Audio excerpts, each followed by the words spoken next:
What's up, guys? Welcome back to another episode of Pigskin Preview, Week 2 of playoffs. I'm joined always by Javier Morales, my co-host, and Bobby the Jet Rodriguez. How you guys doing? Salute. Great. Thank you. Awesome, guys. So like always, how we did last week, we have 30 seconds on the clock. We'll get to our topic right away. All right, first segment of the day. Which team was surprising on an early exit of the playoffs, first round? You go first. Surprising exit. Surprising exit. Let's see. I'm trying to think of some of the people that lost. Buena lost. I thought they would give Mountain View a better game than what they did. It wasn't even close. I watched the video, and Buena's offense just couldn't get on track at all, really. They had that one fluke play that you guys got on tape, that Sabian was able to get on tape, Shout out Sabi. where it was attached by like 3 different players, including somebody's foot. Yeah. Right? And then they scored. That was the only play that stood out for them. They didn't have any big I'll plays. go with Buena as well. Buena, they're loaded talent wise, and obviously they have a great coaching staff. To see them getting bounced out early, that was kind of a shocking. But no knock to Mountain View. They got players, they got staff. They want to win. They're hungry. So again, surprising but not surprising at the same time. Yeah. For mine, I'll let Sabi reset that clock real quick. I will go Tucson High because I talked highly about Tucson High last week because we talked about it. It's hard to beat a team twice and how close they were. Mm-hmm. I was surprised it wasn't closer and they didn't get the victory. But otherwise, shout out to Noah Chavez, Derek Mace, all the seniors out there. They really turned around Tucson High football. Shout out to them. But that was my most shocking first round loss out of the playoffs. Cool. 8 seconds left. All right, we will go to our next one. Which team looked the most dominant in their playoff win? Okay, I'll say Mountain View, because they weren't expecting to win. They won by like 3 touchdowns. Drake Davis had almost 200 yards and basically a half before he got hurt. Yeah. And then their defense just shut down Buena completely. They couldn't run the ball. I think Lujan, who's getting he was averaging like 150 yards a game. He only had like 40. I think he averaged like 10 yards a carry too. Yeah, so he didn't really get on track. I know their quarterback was out. I know Caleb Layton was out with a leg injury. So they started a guy that hadn't been playing all year, and that's tough to in a playoff game. It's your first start. So that kind of unsettled Buena, but still, I mean, I think the way Mountain View took care of business was impressive. I'm going to go lower in the 3A division with Push Ridge. They've been playing good football. It looks like they got things rolling. I say their seed doesn't really match who they really are. I believe they got a 4 or 5 seed. 5 seed, yeah. So they're much better than a 5 seed, but it looks like they got the running game going. They got a little passing game going, and their defense is rocking and rolling. So that's my pick. Yeah, I'm going to go with Cienega because, like we talked about it, that was our pick for an upset because they were ranked lower. But I think if the stats are right, Julian Hanley had 7 touchdowns. He did. That was one of the most outstanding performances I've seen, and we'll get to the questions later. But shout out Julian. Heck yeah. You know, there's 3 teams that have a group of big 3. I think Cienega has one of the most dangerous big 3 with Rogers and Billings. Mm-hmm. They were dominant at that victory against Sunny Slope, but they have a tough text going against, I think, Desert Edge. Yeah. Next up. So, yeah, they were my pick for the most dominant team. If they can get that rolling for their next one, it'd be a big upset again. Defending state champ. Yep. Cool. Now to go to the individuals. Who had the best individual performance? Bobby, we'll start with you. Man, so I'm more team in this time of season, so I didn't really go into the stats on who did what individually. But you just said it, Julian, 7 touchdowns. Yeah. I mean, I knew it was a lot of touchdowns. I didn't know it was 7. So, being me, I'm gonna say Julian, man.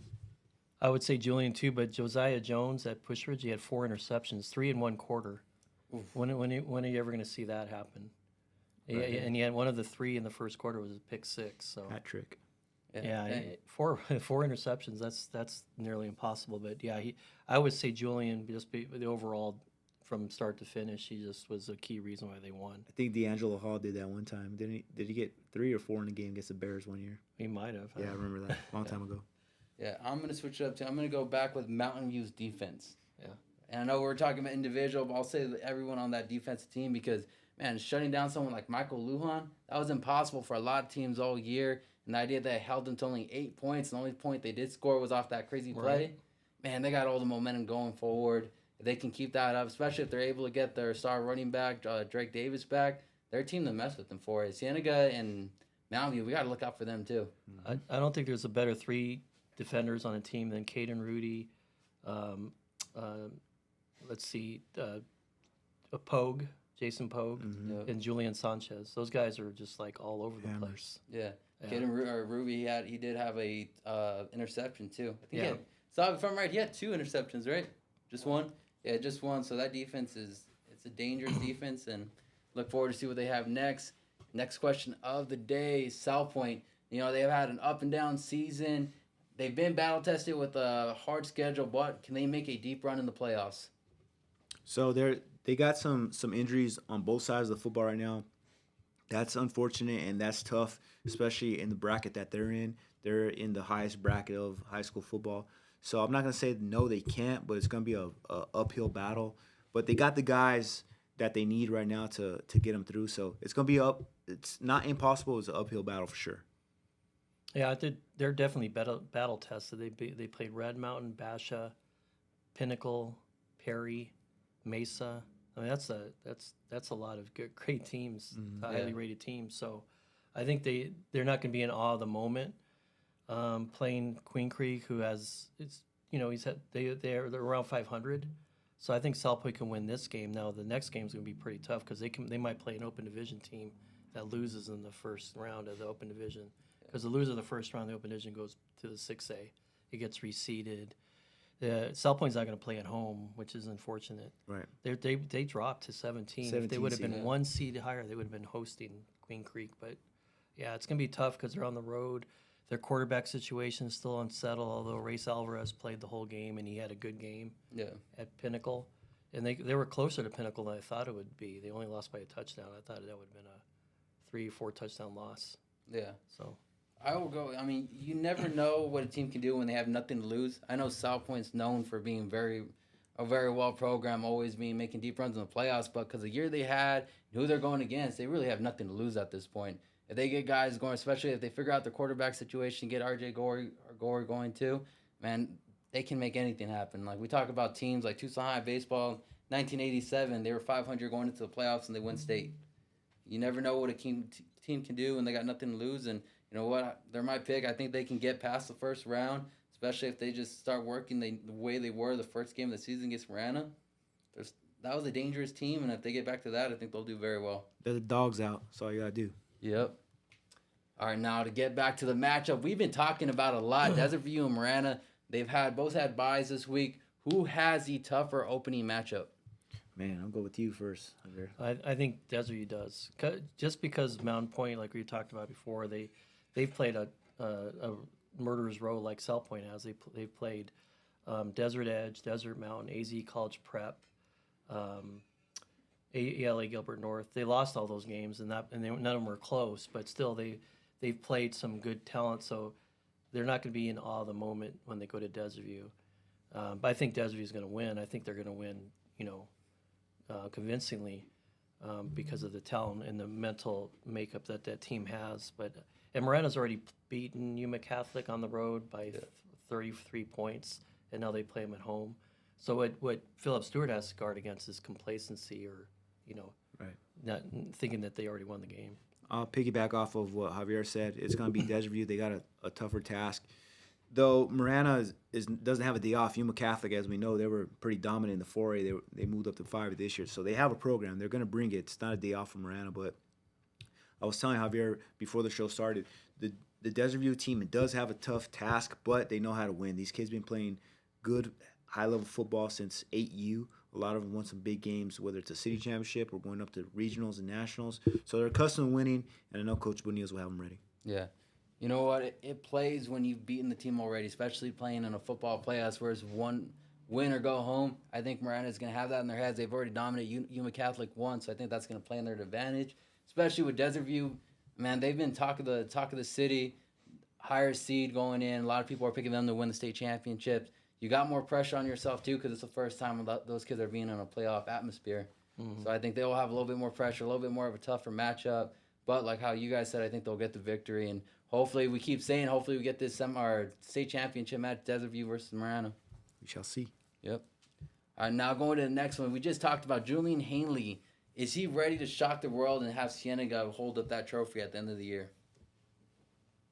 It's going to be tough. Like, that's a tough division. Obviously, it's a loaded bracket. It's kind of too early in the bracket to say if they can do it. Yeah. But I've seen some crazy things happen. If you're alive right now, you got a shot at the end of the day. And I know Coach Argraves' staff, they're saying the same thing. Hey, never mind about the schedule. If they can keep momentum going, anything's possible. So I'm not going to say no, but I'm not going to say yes either. Well, Julian Hanley had his worst game when they played Desert Edge. He only had 37-yard passing. I think Jaden Rogers didn't have his typical game. So, and they still were only down 7-0 at halftime, and they still are in the game going into the fourth quarter. They were down 20-0, but anything can happen, as we saw in the Walden Grove game this last week. They lost even though they're up by 22 points with 6 minutes to go. But I think, given that fact, I think Julian Hanley will be ready. He'll be eager to prove himself. Yeah. I like how you talk about that because, that's even some momentum going into knowing they were that close to the number one seed, the defending champions. And they weren't the same team they are today when they played that game back 10 weeks ago. Mm-hmm. You talked about how they had a slow start, but they were going to be ready for the playoffs. And after their performance last week, they could be the Cinderella team of the playoffs. They could be the ones holding up the trophy that no one thought. They could be the dark horse. And if he has a performance like he did again, I think he would absolutely have a chance to shock the world. Agree. All right, now the next one. This is a fun one right here. We have three teams that have big threes. We have Cienega with Hanley, Rogers, and Billings. We have Marana with Myers, Smith, and Sean Roblock. And Desert View with Ryan, Jay Lee, and Anthony. Out of those big three from those schools, who has the number one big three? Man, that's too tough for me to answer. I'm not going to disrespect nobody and answer that. That's too tough. Marana's big three, Smith, Roebuck and company, Colton Meyer. Man, that's must see Friday Night Lights alongside with Cienega and Desert View. I'm looking straight at the camera. I can't do it. I can't do that to these programs. So I'm gonna go three-way tie with that one because it's fun to watch. It's exciting to see, and I feel like all the teams got a legit shot at winning this week. So he's gonna make me do it. Yeah. I'll make him do it. You're the sports reporter. No. You got this. Yeah, but I think Colton Meyer, Sean Roebuck, and Jeffrey Smith, and some of the other guys at Marana, that I think that trio is most experienced. They've been through they went through an open division game last year, so they have that edge. But I really like Abraham and Rodarte, Vasavil Basso, because even though they're not experienced at the playoff level, they have such great talent and such confidence about them. So there's like an air of confidence that will push them ahead. Yeah. You know what? I'm going to do this one. I want to hear from you guys. So I'm going to let the fans decide for my vote. We'll make this into a reel. Please put down your comment on who you think the number one big three is between Cienega, Marana, and Desert View. I'm going to do the safe bet just like Bobby. Next one. Push Riz on the path to back-to-back titles. Can they do it? I believe they can. Again, their seed doesn't match who they really are. They had to figure out some things early, but for the past, I don't know how many weeks they've been rocking and rolling on offense and defense. Again, a program that's established, knows how to win. Kids are bought in. Parents are bought in. Seems like Oro Valley's bought in and everybody up there. So I believe they can do it again. So I saw the bracket. It's in their favor, matter of fact. So Push Ridge, they got it. Yeah, the Florence upset Thatcher last week at Thatcher. So I was at the Push Ridge game when they announced that score. Everybody went crazy, even the players. Of course, the coaches tried to reel them in, like, "Hey, we still got to win this game." And they talked afterward that Florence gave them a good game at Push Ridge this year. But Florence is up midway through the fourth quarter on them, so it's not going to be an easy game. But I think playing at home, Push Ridge has some good players, great players. I think they'll pull it out. Yeah, I think so too. Anytime you get to stay at home for a playoff game, it always makes it so much better, especially playing in your atmosphere. And Coach Kent Middleton has those guys with their head on straight, not getting too high or too low, regardless on their opponent. I really think they have a great chance to be back-to-back champs. And I don't know if you know, when's the last time that's happened in Southern Arizona? Back-to-back? Was that Sunnyside? No, we never went back. Or was it two? There was a year in between, right? Yeah, it was 01 in the early and then, part, yeah. And then Gap and then 03. But Yeah. it's hard to go back-to-back. I'm trying to think who's gone back-to-back. I don't know. You got to go deep in the archives on that Yeah, one. we got Yeah. Maybe a Tucson High team. Probably. Yeah, Yeah, went back in the early 70s. 70s. 70s. Push Ridge, if Push Ridge wins, they might play Benjamin Franklin again. Oh, But it shoot. would be at a neutral site. It would probably be in the Phoenix area, but still, they would get a shot at Benjamin Franklin, which just won at Push Ridge a couple weeks ago, pretty Right. big Yeah, and the team they played in the semifinals last year. So they play him again in the semifinals. Yep. Speaking of a team that's on fire, Ken converted 8-game win streak, got him into another playoff win against the number 1 seed. I'll let you answer that one, Javier. I think so. I've said it the last 2 weeks that I still think they can win a championship even though they're number 9 seed because they weren't seeded. They weren't seeded correctly like Push Ridge. There's no way they should have been a number 9 seed. So you saw what they did last week. They went up and won their game handily up there in Phoenix area. So I think now they have that confidence. They've won I think 8 in a row. Yeah, 8-game win streak. They have Cooper Payne, who transferred in and has played the last half of the season. He's really made them that much better from Desert Christian. Rocco Haggard, he's legitimate, really good quarterback, 6'5", 200 pounds, can see over the line. Plus, he's a really good safety. They have so many. Their running back core goes about 6 deep, and they're all tough runners. So I think they have a really good chance of going all the way. I'm going to piggyback off that one. Again, their seed doesn't match who they are. Mm-hmm. They can go 9 in a row with a victory on Friday. So let's go. Yeah, I haven't seen them play. I haven't paid too much attention, but from what you told me, they seem like a team that can get it done. I mean, I think you said they're a 9 seed right now? They're a 9 seed. They're playing number 1 Veritas Prep. Yeah, so that would be a huge upset for Southern Arizona. Another victory like that. Which is kind of interesting. I was looking at pictures of Veritas Prep's football field. They don't have very much seats. It's almost like you have to sit in a chair on the sideline. So the crowd won't be a factor. Yeah, but traveling up there will be. 2 ways ahead of us, so this is a semifinal match, right? This is a quarterfinal match. Quarterfinal match? Yeah. Awesome. No, I'm excited to see that and hopefully get another victory. Right. One team that we have not talked about a lot is Benson. Mr. Morales, I know you've done some stuff on them. Tell us a little bit about them as they will face Wilcox. They have a guy similar to Rocco Haggard, Dawson Judd, who's about the same size, 6'4", 200. Really good quarterback, really good safety. They're almost identical. Yeah, and they look like pro style quarterbacks. They're right. just these massive man-child. And they're baseball. They're even better baseball talents. They might be more of prospects in baseball. Oh, so they're pretty similar. I think they're on a roll. Also, I think they've won like 5 out of 6 or something like that. They just beat, if I'm correct, did they beat Phoenix Christian? I'm looking at that right now. Yeah, I think they just beat Phoenix Christian and they lost. They got blown out by them early in the year, so they made a total turnaround. If I'm not mistaken, yeah, they lost to Phoenix Christian the second game of the season, 35-21, and they just beat.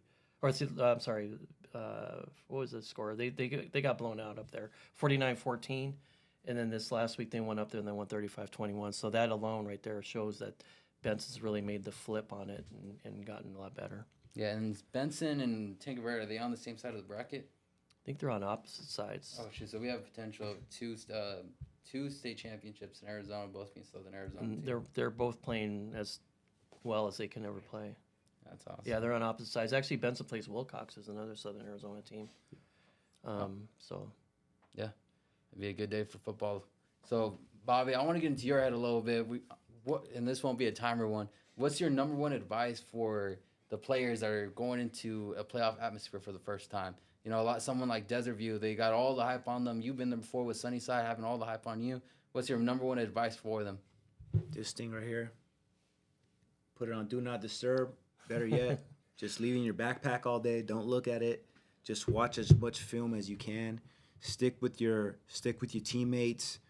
Nothing else matters in life other than your family and God and your schoolwork. But just this time right now, just the less distractions, the better. So I feel like the phones are the biggest distraction in all humans right now. So put your phones away. That doesn't matter. That's going to be there after the playoffs. So just put the phone away. Watch as much film as you can. Stick with your teammates and coaches. Ask as many questions as you can.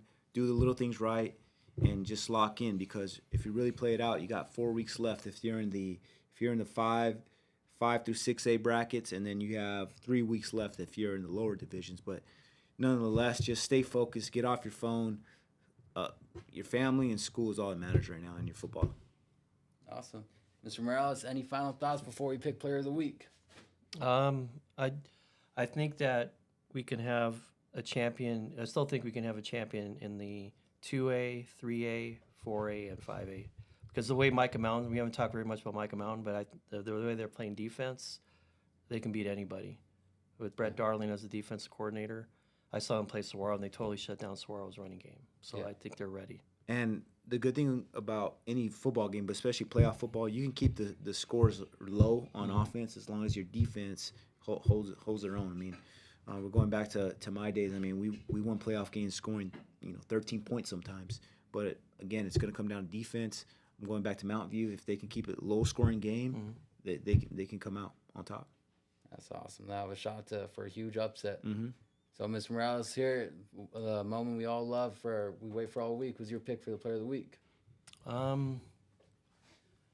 could say Jaylee Abraham, but They didn't play last week. but they talked about player of the week last week. No, for this week. How we always this do week. it. Coming up. Yeah. Oh, this okay. week.